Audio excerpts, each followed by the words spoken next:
کرتی ہے سسرالی رشتے میں اور اپنے رشتے میں. اگر عورت سسرال والوں کو بھی اپنا ہی سمجھے تو میں سمجھتا ہوں کہ 80% جھگڑے ختم ہو جائیں گے. 80% جھگڑے. عورتوں کو سب سے زیادہ دکھ اور تکلیف اور پریشانی ساتھ سے ہوتی ہے. ان کے لیے سب سے تکلیف دہ ذات اکثر ساس ہوتی ہے. لیکن اگر عورتیں یہ سمجھے کہ یہ ساس اگر نہ ہوتی تو میرا شوہر کہاں سے آتا, ساس ہی کے صدقے میں تو شوہر ملا ہے, اسی کے بیٹے کا نام شوہر ہے نا. لیکن عورتیں بہت چھوٹے دماغ سے کام لیتی ہے. ان کو سمجھنا چاہیے کہ ساس بھی آپ کی ماں کی جگہ ہے. ایک شخص نے اپنی بیوی سے پوچھا کہ بیوی یہ بتائیں کہ سب سے دنیا میں خوش نصیب عورت کون ہے, آپ بتا سکتی ہیں کون ہے؟ تو اس وقت اس کی بیوی نے جواب دیا کہ دنیا کی سب سے خوش نصیب عورت کا نام حوا ہے. شوہر نے تعجب سے کہا وہ کیسے؟ تو بیوی نے کہا اس لیے کہ حوا کی کوئی ساس نہیں تھی, اس لیے وہ سب سے خوش نصیب بیوی ہے. کہ جب ان کے یہاں ساس ہی نہیں تھی تو کوئی تکلیف ہی نہیں تھی. حالانکہ ساس ہو کر بھی عورتیں تکلیف سے بچ سکتی ہے. صرف ایک کام انہیں کرنا ہے کہ وہ ساس کو اپنی ماں سمجھے اور ساس کا ہر مطالبہ پورا کریں. محبت ہوگی گھر میں.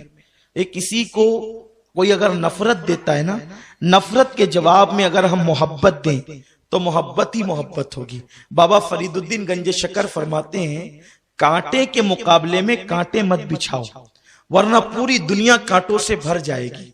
اگر کوئی کانٹا بچھائے کوئی کانٹا ہٹائے تو پھر کانٹے نہیں ہوں گے. یہاں ایک بات مجھے یاد آتی ہے اپنی گفتگو آگے بڑھانے سے پہلے. ایک لڑکی اپنی ساس کے ظلم سے تنگ آ گئی, اس لیے کہ اکثر ساس کا بھی مزاج ہوتا ہے کہ وہ اپنی بہو کو بہت دکھ دیتی ہے, تکلیف دیتی ہے. لیکن میں جو ساس یہاں موجود ہے, جو میری بوڑھی مائیں بہنیں یہاں موجود ہے جو ساس بن چکی ہے, جو اپنی بہو کو تکلیف دیتی ہے, میں ان سے صرف اتنا کہنا چاہتا ہوں کہ اگر اس تیری بہو کی جگہ تیری بیٹی ہوتی تو کیا تو اس کے ساتھ بھی ایسا ہی کرتی؟ وہ تیری بیٹی ہی کی جگہ تو ہے. اور سنو میرے رسول نے فرمایا کما تدین و تدان, کہ تم جیسا کرو گے ویسا ہی پاؤ گے. تو تم اپنے گھر میں اگر بہو پہ ظلم کرو گے تو تمہاری بیٹی پر بھی ظلم ہوگا. تم اپنی بیوی پہ ظلم کرو گے تو تمہاری بہن پر بھی ظلم ہوگا. اگر ساس اپنی بہو کو بیٹی کی طرح پیار دے تو وہاں اس کی بیٹی سکون کی زندگی گزارے گی, وہاں اس کی بیٹی اطمینان کی زندگی گزارے گی. سن لو, خدا دور نہیں ہے, خدا قریب ہے. اس لیے کوئی ساس اپنی بہو پہ ظلم نہ کرے. ایک لڑکی خاتون اپنی ساس کے ظلم سے تنگ آ گئی. اس کا خاندان بڑا شریف تھا, شریف گھرانے کی تھی. وہ ماں باپ کے پاس جب بھی جا کر ساس کی شکایت کرتی, ماں باپ کہتے بیٹی نباہ کر لو, بیٹی صبر کر لو, کیونکہ جو صبر کرے گا گھر والوں کی تکلیف پر اللہ اسے حضرت آسیہ کے ثواب کے برابر ثواب عطا فرمائے گا. بیٹی صبر کر لو. ماں باپ صبر کی تلقین کرتے رہے. ایک دن ایسا ہوا کہ اس نے سوچا جب میرے ماں باپ میرے مسئلے پہ دھیان نہیں دیتے تو میں اپنے باپ کے دوست, جس کو بچپن سے چچا چچا کہتی تھی, وہ بہت بڑے حکیم ہے, بہترین حکیم ہے, میں ان کے پاس جاؤں گی اور ان کے پاس جا کر کے میں اپنی ساس کی داستان سناؤں گی. بہت توجہ سے سنیں اور خواتین بھی توجہ کے ساتھ سنیں. کہ اس نے سوچا کہ میرے ماں باپ جب میرا مسئلہ حل نہیں کرتے تو میرے والد کے جو دوست ہیں وہ میرا مسئلہ حل کر دیں گے, اور وہ بہت بڑے حکیم ہیں. تو اس وقت جو ہے وہ اپنے بچپن سے والد کے دوست کو چچا چچا کہتی تھی, وہ گئی اور جانے کے بعد کہا چچا جان میری ساس اس پہ ظلم کرتی ہے, گالیاں دیتی ہے, میرے شوہر کو بہکاتی ہے, وہ مجھے مارتے ہیں. آپ ایک کام کریں, کوئی ایسا خطرناک زہر دے دیں کہ جس کی وجہ سے میری ساس مر جائے تاکہ میرا یہ جو کاٹا ہے وہ نکل جائے اور میرے گھر کے مسئلے حل ہو جائے. آج کل کی بہویں بھی ایسا کرتی ہے کہ ساس سے تنگ آ کر وہ کسی عامل کے پاس, تعویذ والے کے پاس جاتی کہ کوئی ایسا کام کرو کہ میری ساس کا منہ بند ہو جائے, وہ مجھے کچھ نہ کہے. بلکہ کبھی کبھی تو ایسا بھی ہوتا ہے کہ ہمارے محلے کی عورتیں سادھو اور پنڈتوں کے پاس جاتی ہے کہ کچھ ایسا کر دو کہ وہ بیمار پڑی رہے, کھاٹ پر پڑی رہے, کوئی مجھے کچھ نہ بولے. ظلم کا انجام ایک دن یہ ہونا ہی ہے. حالانکہ بہوؤں کو چاہیے کہ وہ صبر کریں, لیکن اس طرح سے انتقامی کاروائی بہوؤں کی طرف سے ہوتی ہے جو کہ ناجائز ہی ہے, کیونکہ ظلم کے بدلے میں تم ظلم کر رہی ہو, غلطی کے بدلے میں تم غلطی کر رہی ہو, تو تم بھی جواب دہ ہو. تو وہ گئی اس حکیم کے پاس جو اس کے باپ کا دوست تھا. ایسا زہر دے دو چچا جان وہ مر جائے. وہ واقعی حکیم تھا, واقعی ایسے نہیں کہ 2-4 نسخے کہیں سے چرا کر حکیم بن گیا تھا, ایسا نہیں, وہ واقعی حکیم تھا. اس نے کہا بیٹی دیکھو میں تجھے 3 مہینے کی دوا دوں گا, اس لیے کہ اگر میں نے تجھے کوئی ایسا زہر دے دیا کہ اچانک تیری سانس مر جائے تو سارا الزام تجھ پر آئے گا کہ اسی نے مار ڈالا, تو تیرے لیے بہت مسئلے پیدا ہوں گے. میں تجھے سلو پوائزن یعنی ایسا زہر دیتا ہوں کہ جو دھیرے دھیرے اثر کرے گا اور 3 مہینے تک تیری سانس مر جائے گی. تو اس طرح ہوگا کہ 3 مہینے میں جب زہر اس پہ اثر کرے گا, مرے گی, تو تیرا نام بھی نہیں آئے گا. لیکن اگر یہی کھینچا تانی رہی تو بھی تیرا نام آ سکتا ہے. یہ 3 مہینے میں جو تو نے اس کو زہر دینا ہے, تینوں ٹائم کے کھانے میں, ناشتے میں, دوپہر اور شام میں, تو زہر دینے کے پیریڈ میں تجھے کرنا یہ ہے کہ جب وہ لیٹے بستر پہ تو اس کے پیر دبائے, جب وہ پانی مانگے اس کے جملے مکمل نہیں ہو تو پانی پیش کر دے, بلکہ پانی مانگے تو دودھ دے دے, اس کے کپڑے دھل دے, اس کی خدمت کر, اس کی ہر ممکن خوشی کا خیال رکھ. کیونکہ جب وہ 3 مہینے کے بعد مرے گی تو تجھ پہ کوئی الزام تو نہیں آئے گا. لوگ کہیں گے کہ یہ تو بڑی فرما بردار بہو تھی, یہ کیسے یہ کام کر سکتی ہے. اس نے سوچا بہت اچھا نسخہ ہے, جب مارنا ہی ہے 3 مہینے کے اندر اس کو, تو 3 مہینے کے لیے اتنی مصیبت تو میں اٹھا سکتی ہوں کہ روز رات کو پیر دبا سکتی ہوں, اس کے سر کی مالش کر سکتی ہوں, اسے اچھے اچھے کھانے کھلا سکتی ہوں. بس 3 مہینے کی تکلیف ہے, ہمیشہ کے لیے پھر اپنی راحت ہی راحت ہے. اس نے 3 مہینے کی پڑیاں لے آئی. لانے کے بعد اب ناشتے میں ملا رہی ہے کہ یہ زہر ہے, دوپہر میں ملا رہی ہے زہر ہے, شام کو ملا رہی ہے زہر ہے. لیکن اب اس نے خود سے آ کر کے صلح کر لی, امی مجھے معاف کر دو, مجھ سے بڑی غلطیاں ہوئی ہے, اب میں کوئی ایسا کام نہیں کروں گی. اور اس کے بعد معافی مانگنے کے بعد پھر پیر دبایا, کھانا دیا, خدمت کی. ساس کو ایسا لگا میری بہو تبدیل ہو رہی. ابھی 1 مہینے سے کچھ زیادہ یا کم دن گزرے تھے تو ساس بہو میں ایسی محبت پیدا ہو گئی جیسے ماں اور بیٹی. کیونکہ جب ساس کو خدمت ملنے لگی تو اس کو یوں لگا کہ یہ تو میری خدمت گزار ہے, اور بہو کو جب گالیاں نہیں ملی, اس کے شوہر کو بہکایا نہیں گیا, تو اس کو لگا میری ساس تو بڑی اچھی ہو گئی. تو اس کو غلطی کا احساس ہوا کہ میں نے تو 1 مہینے سے زیادہ کی پڑیاں اپنی ساس کو کھلا دی ہے, اب یہ تو 3 مہینے کے اندر اندر مر جائے گی. ہائے میرے گھر کی روشنی چلی جائے گی, میرے گھر کا بزرگ چلا جائے گا, میرے گھر کی تجربہ کار شخصیت چلی جائے گی.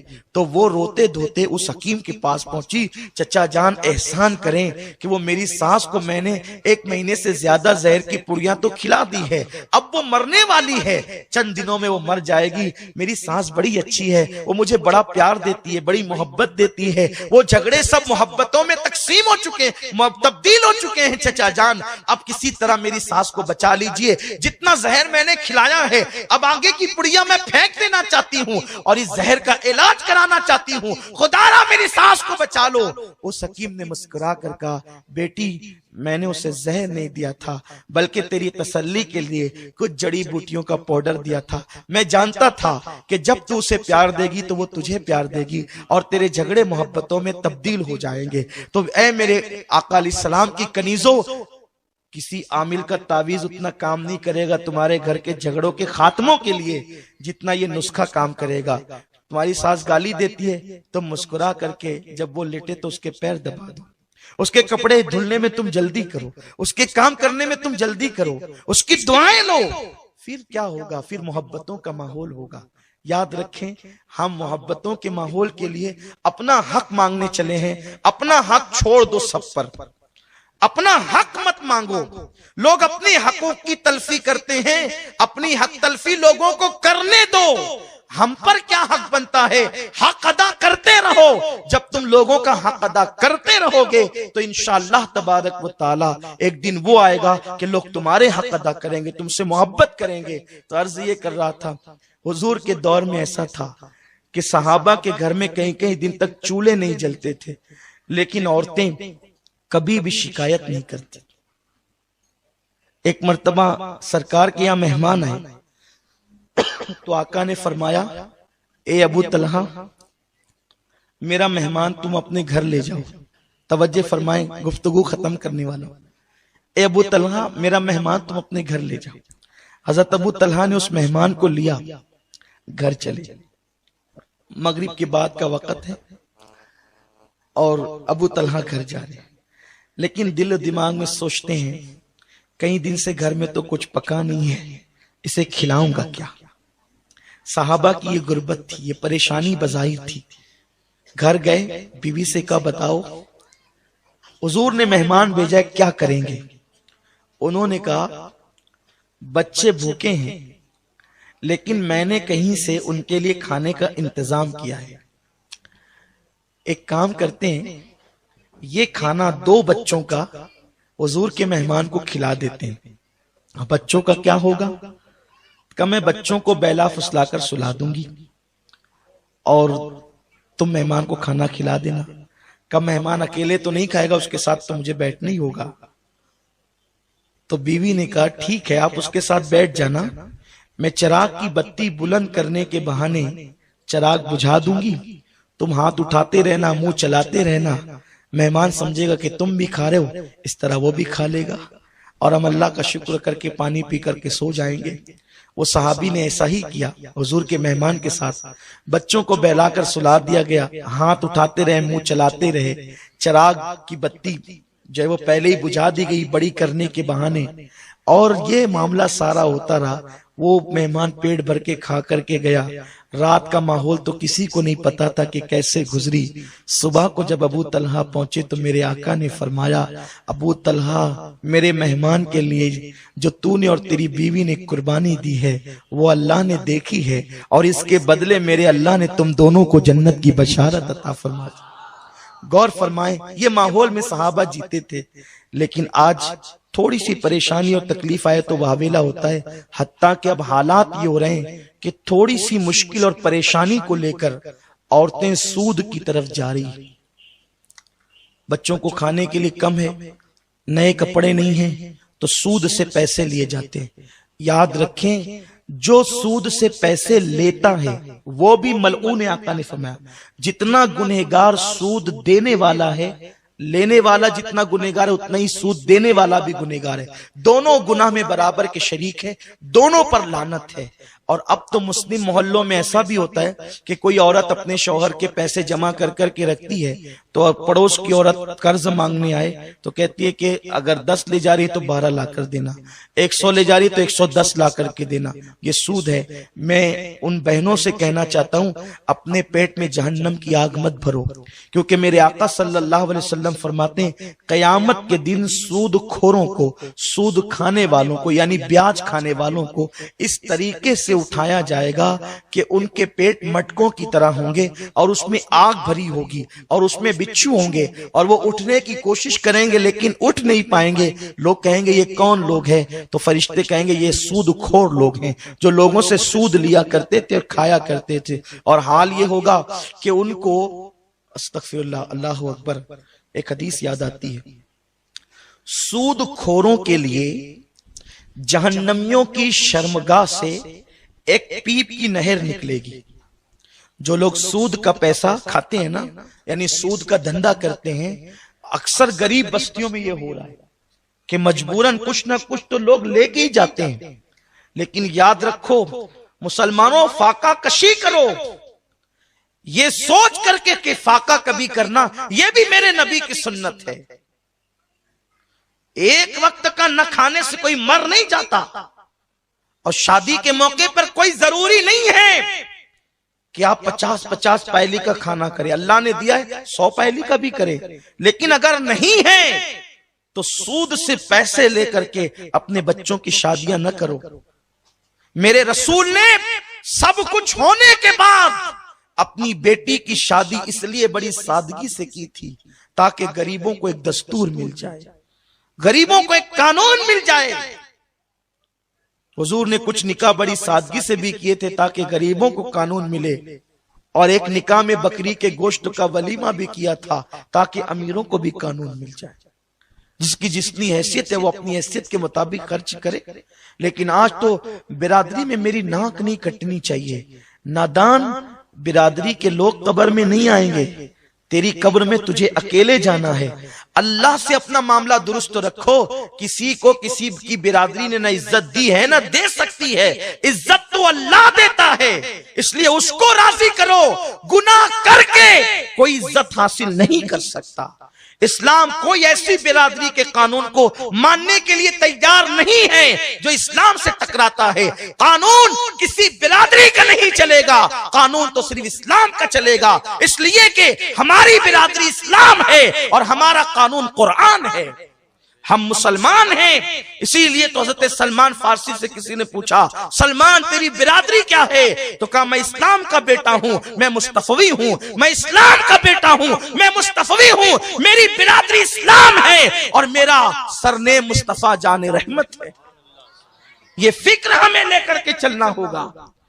تو یہ کہ ہم اس کو دعوت دیں، اس کو ٹھیک ہے، ہم لوگوں کے یہاں کھا کر کے آئیں، انہیں کھلانا بھی تو ہوگا۔ آپ نے کوئی معاہدہ تو نہیں کیا تھا کہ آپ کھلانے تو ہم بھی کھلائیں گے، اس کی حیثیت کھلانے کی تھی، اس نے کھلایا، آپ کی حیثیت نہیں ہے، آپ پر کوئی ظلم نہیں، کوئی حکم نہیں ہے۔ اس لیے لوگوں تو عرض یہ کر رہا تھا جو سود لیتے دیتے ہوں گے ان کے لیے کتنا دردناک۔ میں یہ حدیث پڑھتا ہوں تو لرز جاتا ہوں۔ بے نمازیوں کے لیے بھی عذاب ہے، روزہ ترک کرنے والوں کے لیے بھی عذاب ہے، لیکن سود والوں کے لیے کتنا بدترین ہے۔ جہنمیوں کی شرمگاہوں سے پیپ کی نہر نکلے گی اور وہ اتنی بدبودار ہوگی، اور اتفاق سے اللہ اکبر وہ جہنمی جو ہوں گے، اللہ اکبر وہ زانی جہنمی ہوں گے، اور زانی جہنمیوں کی شرمگاہوں سے اس وقت اتنی بدبو نکلے گی کہ وہ بدبو اگر دنیا کے انسانوں پہ کھول دی جائے تو سارے دنیا کے انسان مر جائیں، اور اسی سے وہ پیپ کی نہریں نکل رہی ہوگی۔ اس پیپ کی نہروں میں سود لینے والے دینے والے ڈبکیاں لے رہے ہوں گے۔ جیسے وہ سر اوپر کریں گے تو ایک بڑا سا پتھر ان کے سر پہ ڈالا جائے گا، انہیں منہ اندر کر لینا ہوگا۔ اس وقت تو فرشتے پوچھیں گے یہ کون لوگ ہیں؟ کہا جائے گا یہ وہ، فرشتوں سے لوگ پوچھیں گے یہ کون لوگ ہیں؟ فرشتے کہیں گے یہ وہ لوگ ہیں جو دنیا میں سود لیتے بھی تھے اور دیتے بھی تھے۔ ہم کس لیے سود لے رہے ہیں؟ نئے کپڑوں کے لیے۔ کس لیے سود لے رہے ہیں؟ بچوں کے لیے۔ کس لیے سود لے رہے ہیں؟ شادی بیاہ میں جہیز دینے کے لیے۔ کیا تمہارے لیے سیدہ فاطمہ الزہرا کی زندگی نمونہ نہیں ہے کہ جس نے ایک دوپٹہ، پوری زندگی ایک دوپٹہ استعمال کیا جس پر 17 سے زیادہ پیون لگے ہوئے تھے؟ کیا ہماری بیٹیوں کے لیے یہ عبرت نہیں ہے؟ یاد رکھیں جہاں سود ہوگا وہاں کبھی برکت نہیں ہوگی۔ میں نے بڑے بڑے تاجروں کو دیکھا، ان کو میں نے توبہ کے لیے بھی کہا، بڑے بڑے کروڑ پتیوں کو دیکھا، اربوں پتیوں کو دیکھا کہ وہ سود سے پیسہ لے کر کاروبار کرتے ہیں، ایک دن وہ گڑے میں جاتے ہیں، کیونکہ قرآن میں اللہ کا اعلان ہے اللہ سود کو گھٹائے گا، یعنی سود میں کوئی برکت نہیں ہے، اور اللہ تجارت کو بڑھائے گا۔ اس لیے محنت کرو، محنت کرو۔ عورتیں گھر میں ٹی وی دیکھنے کی بجائے، فلمیں دیکھنے کی بجائے، سنیما دیکھنے کی بجائے کوئی ایسا کام کاج کرے گھر کے اندر بیٹھے بیٹھے جس سے وہ اپنے شوہر کی مدد کر سکے۔ یہ کوئی بری بات نہیں ہے، لیکن ایسا کام کرے کہ گھر میں بیٹھ کے کر سکے، باہر جا کر کے نہیں، گھر میں بیٹھ کے کر سکے۔ عورتیں غربت کی وجہ سے تراشن بھرنے نکلتی ہے، اس کی ہم اجازت نہیں دیتے، ہمارے علماء اجازت نہیں دیتے، اس لیے کہ بڑے بڑے حاجی نمازیوں کو دیکھا کہ اگر عورتیں تراشن بھرنے کے لیے آتی ہیں تو ان کی نگاہیں کنٹرول میں نہیں رہتی، اور غربت کی ماری عورتیں کبھی کبھی معاذ اللہ ان کے پیر دولت کو دیکھ کر پھسل جاتے ہیں۔ اس لیے عورتوں کو تراشن بھرنے کے لیے نہ بھیجا جائے، عورتوں کو باہر کام کرنے کے لیے نہ بھیجا جائے۔ عورتیں اگر غربت زدہ ہیں تو وہ گھروں میں کام کریں۔ گھر کے اندر رہ کر بہت سے ایسے کام ہے جو عورتیں گھروں کے اندر رہ کر کر سکتی ہے. کیا آپ کو وہ حدیث پاک نہیں معلوم؟ ایک روایت ہے، ایک شخص ہے، کہنے لگے یا رسول اللہ میں بہت تنگ دست ہوں، میں کیا کروں؟ آقا فرماتے ہیں شادی کر. حضور شادی ہو گئی، ایک آدھ دوسری شادی کر لے. انہوں نے دوسری کی. پھر اس کے بعد عرض کی یا رسول اللہ اور تنگی بڑھ گئی. سرکار نے فرمایا کہ شادی کر. کہا حضور دو تو کر چکا ہوں. کہا شادی کر. انہوں نے تیسری کی. پھر اور تنگی بڑھ گئی تو انہوں نے عرض کیا رسول اللہ اب تو تنگی بہت زیادہ ہی بڑھ گئی ہے، کیونکہ پہلے ایک پیٹ کا معاملہ تھا، ابھی تو تین تین کے خرچے کی بات ہے. حضور نے فرمایا کہ شادی کر. انہوں نے چوتھی کی. اتفاق سے وہ چوتھی دلہن کوئی ہنر جانتی تھی. وہ آئی تو اس نے ان تینوں کو سکھایا، اور جب یہ چاروں مل کر کے وہ اس ہنر پہ کام کرنے لگے تو اللہ نے ان کو مالا مال فرما دیا. لیکن آج کوئی اس کو دلیل بنا کر ابھی 3-4 کا پلان نہیں بنائے. میں یہ کہنا نہیں چاہتا، میں یہ کہنا چاہتا ہوں کہ گھر کی عورتیں جو ہے وہ اس طریقے سے اپنے ہنر کا استعمال کر کے اپنے شوہر کا ہاتھ بٹا سکتی ہے، اپنے شوہر کی مدد کر سکتی ہے. تو سود لینے سے اچھا ہے اور سود سے کمانے سے اچھا ہے کہ عورتیں اپنے گھروں میں، ہم اپنے بچپنے میں دیکھتے تھے گھروں میں چرخے ہوتے تھے، عورتیں چرخہ بھرتی تھی، اور چرخہ بھرنے کے نتیجے میں بچوں کی پڑھائی چرخے سے ہوتی تھی، عید کے پیسے چرخے سے جمع کیے جاتے تھے. لیکن اب چرخے